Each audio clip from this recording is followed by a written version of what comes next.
welcome back to another Wheel of Time, I guess Wednesday video. I don't know what these are called. Yeah, today we are making Egwene Alvier. Now, I'm going to preface this with I am creating my interpretation of Egwene from as best as I can recall from when I first read the books. This was over a decade ago, so obviously my perceptions have changed with rereads and now obviously with casting and various fan art and things like that, but for the most part this is how I originally envisioned Egwene, which I'm going to try really hard not to call Egwene because the first time that I read it, obviously I was just relying on myself and I'm terrible at pronouncing things. So Egwene is how I thought that it was pronounced, and I'm wrong. And I know that I'm wrong, but it comes out wrong sometimes. It's okay. So yeah, I always just imagined her as kind of having very delicate features, but also like hints of her true nature. And obviously, spoilers are going to be in these videos. I've said it before, I'm saying it again. Just heads up, you can mute if you're worried.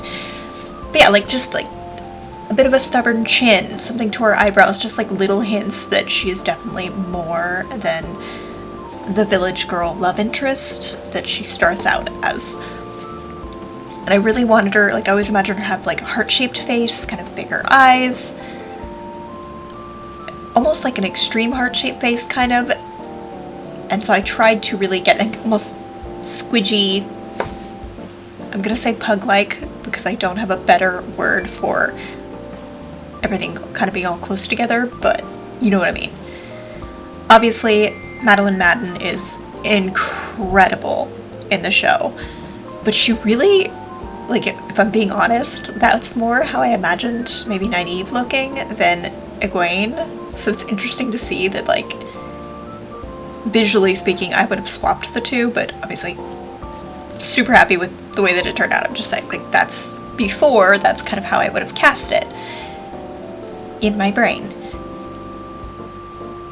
And so I do try to give hints to Madeline Madden just because I do think that she did such a phenomenal job, and I really see her as Egwene now, but I also wanted to pay a little bit of tribute to how I always imagined her. And yes, you'll notice that she has a darker skin tone because when I did my first read through, before I was even involved with fandom and all the nonsense, I always pictured the people with Two Rivers having darker skin tones. That was just because so much was made of Rand having pale skin that it didn't occur to me that he wasn't the only, I thought he was the only white dude in the village kind of thing. I thought it was ridiculously, blatantly over the top that he probably didn't belong. This was a cuckoo in a nest of doves kind of thing.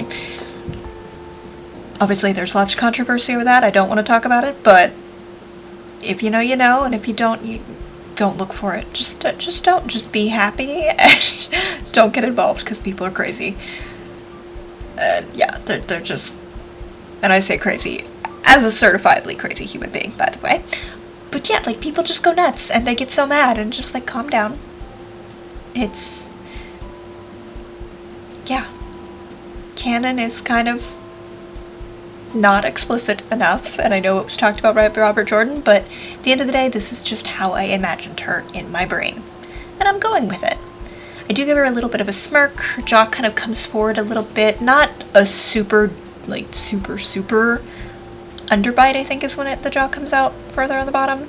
Yeah, but just a little bit of it. I wanted her to be kind of stubborn, and obviously she's described as being very pretty, so I wanted to keep that kind of aesthetic. I gave her almost black eyes, the dark brown hair, and I did want to give her moles. I don't have any moles that match Madeline Madden, but the closest I can get was one that had a mole next to the nose, so I ended up going with that just because I don't have anything that's actually on the nose the way that she has. She has a mole on the side of her nose and then one right above her lip, and so I ended up going with, is it this one?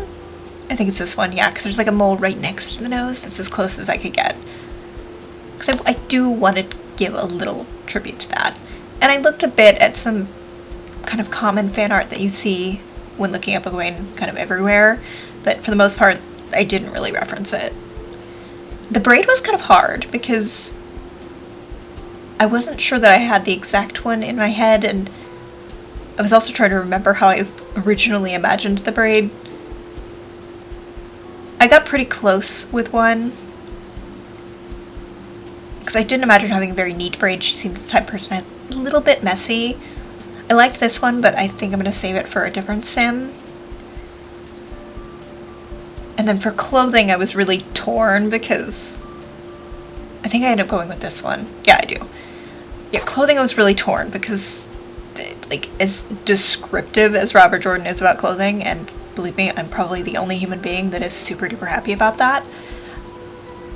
I liked the show costumes. I liked that they're a little bit strange and a little bit odd, and they give reference to the fact that this is not a historical medieval world. This is something different.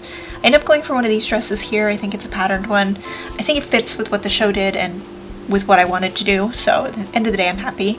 So yeah, thank you guys so much for watching. If you enjoyed this, give it a like, and I'll see you in the next one.